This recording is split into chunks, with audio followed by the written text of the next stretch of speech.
GT education മറ്റു വീഡിയോയിലേക്ക് സ്വാഗതം. ഇന്ന് നമ്മൾ പറയാൻ പോകുന്നത് 10ാം ക്ലാസ്സുകാർക്ക് സ്റ്റേറ്റ് CBSE ICSEക്കൊക്കെ ഈ കൺസെപ്റ്റ് ഉപകാരമാണ്. പക്ഷെ ഇത് 10ാം ക്ലാസ് സ്റ്റേറ്റിൽ പല പ്രാവശ്യം ചോദിച്ചിട്ടുള്ള ഒരു ചോദ്യമാണ്. ഈ ചോദ്യം കൃത്യമായിട്ട് മനസ്സിലാക്കിയാൽ നിങ്ങൾക്ക് ഇതുമായിട്ട് ബന്ധപ്പെട്ട ഏത് ചോദ്യവും ചെയ്യാനായിട്ട് സാധിക്കും. അപ്പോൾ ചാനൽ ആദ്യമായിട്ട് കാണുന്നവരാണെങ്കിൽ സബ്സ്ക്രൈബ് ചെയ്യുക, അതുപോലെ തന്നെ കമൻറ്റ് ചെയ്യുക, ഷെയർ ചെയ്യുക. അപ്പോൾ നിങ്ങളുടെ ഈ ഒരു സപ്പോർട്ടാണ് നമ്മുടെ ഏറ്റവും വലിയ ശക്തി. ഓക്കെ, ഇത് 2023 SLCക്ക് ചോദിച്ചിട്ടുള്ള ചോദ്യമാണ്. എ ചൈൽഡ് സീസ് the top of A telephone tower at an elevation of 80 degree. ഒരു കുട്ടി ഒരു ടവർ, ഇത്തിരി അകലെയുള്ള ഒരു ടവറിനെ 80 ഡിഗ്രി എലിവേഷൻ എന്ന് പറഞ്ഞാൽ എന്താ, താഴെ നമ്മൾ മുകളിലേക്ക് നോക്കുന്നതിന് വ്യൂവിനാണ് എലിവേഷൻ എന്ന് പറയാം. 80 ഡിഗ്രിയിൽ കാണുന്നു. എന്നിട്ട് എന്ത് ചെയ്തു? ഇപ്പൊ എക്സാമ്പിൾ, ഇപ്പൊ ഇവിടെ നിന്നിട്ട് ഒരു കുട്ടി നോക്കുന്നു, 80 ഡിഗ്രി വ്യൂവില് ടെലിഫോൺ ടവറിനെ കാണുന്നു. എന്നിട്ട് ഈ കുട്ടി എന്ത് ചെയ്തു? 20 മീറ്റർ ബാക്കിലേക്ക് നിൽക്കുന്നു. ഇവിടെ 20 മീറ്റർ ബാക്കിലേക്ക് വന്നു. അപ്പൊ കുട്ടി നോക്കുന്നു ടവറിനെ, അപ്പൊ അത് 40 ഡിഗ്രിയിലാണ്. ഇത് ആദ്യം പറയുന്നത് ഫിഗർ വരയ്ക്കുക എന്നുള്ളതാണ്. ഫിഗറിന് മൊത്തം 5 മാർക്കിന്റെ ക്വസ്റ്റ്യൻ ആണ്. ഫിഗറിന് എന്തായാലും 1 അല്ലെങ്കിൽ 2 മാർക്ക് തീർച്ചയായിട്ടും ഉണ്ടാവും. അത് എങ്ങനെയാണ്? ഇതാണ് ടവർ. കുട്ടി ആദ്യം ഇവിടെ നോക്കി 80 ഡിഗ്രിയിലാണ് നോക്കുന്നത്. പിന്നെ ബിയിൽ നിന്ന് 20 മീറ്റർ അകലെ നിന്നിട്ട് നോക്കി 40 ഡിഗ്രിയാണ്. ഇനി നമുക്ക് ഇവിടെ അടുത്തൊരു ചോദ്യം, calculate the height of the tower. ഈ DC എന്നുള്ളതാണ് ടവർ. ടവറിന്റെ ഹൈറ്റ് ഒന്ന് കാൽക്കുലേറ്റ് ചെയ്യാനായിട്ട് നമുക്ക് ട്രിഗണോമെട്രിയിലെ കുറച്ച് സൈനും കോസും ടാനും അതിന്റെ വാല്യൂസും ഒക്കെ തന്നിട്ടുണ്ട്. ഇതിന് അപ്രോപ്രിയേറ്റ് ആയിട്ടുള്ള ഒരു വാല്യൂ എടുത്തിട്ട് വേണം നമുക്ക് ഈ പ്രോബ്ലം സോൾവ് ചെയ്യാനായിട്ട്. അപ്പൊ നമുക്ക് ഇവിടെ കാണേണ്ടത് എന്താണ്? ടവറിന്റെ ഹൈറ്റ് ആണ് കണ്ടുപിടിക്കേണ്ടത്. പക്ഷെ ആകെ നമുക്ക് ഇവിടെ AB20 മാത്രമേ നമുക്കുള്ളൂ. അപ്പൊ എന്തായാലും നമുക്ക് ഏതെങ്കിലും സൈനോ കോസോ ടാനോ ഒക്കെ എടുക്കണമെങ്കിൽ ഒന്നില്ലെങ്കിൽ AC മൊത്തമായിട്ടോ അല്ലെങ്കിൽ അറ്റ്ലീസ്റ്റ് BC എങ്കിലും കിട്ടിയാലാണ് നമുക്ക് ടവറിന്റെ ഹൈറ്റ് കണ്ടുപിടിക്കാനായിട്ട് പറ്റുള്ളൂ. അപ്പൊ അതുകൊണ്ട് തന്നെ അതൊരു ബുദ്ധിമുട്ടേറിയ ഒരു ഇതാണ്. അപ്പൊ നമ്മൾ ചിന്തിക്കേണ്ടത് ഇങ്ങനെയാണ്. ഇങ്ങനെ ചിന്തിച്ചാൽ ഇതിനും കൂടി എളുപ്പമായിരിക്കും. കാരണം ഈ ആംഗിൾ ഇവിടെ നമ്മൾ വീണ്ടും ഇതിനെ വരച്ചു.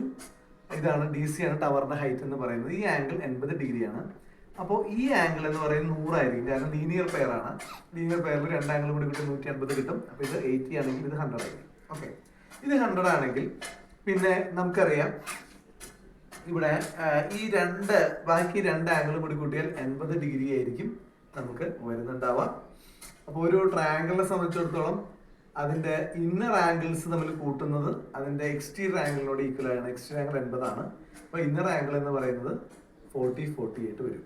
ഓക്കെ, അപ്പോൾ ഈ AB എന്ന് പറയുന്നത് 20 മീറ്റർ ആണ്. That is opposite to this 40 degree.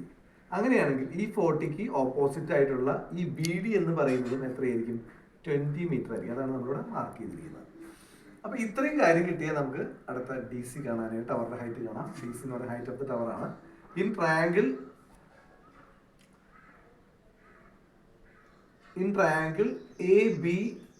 ABCD. അപ്പോൾ ഈ ട്രയാങ്കിൾ 3 വരുള്ളൂ.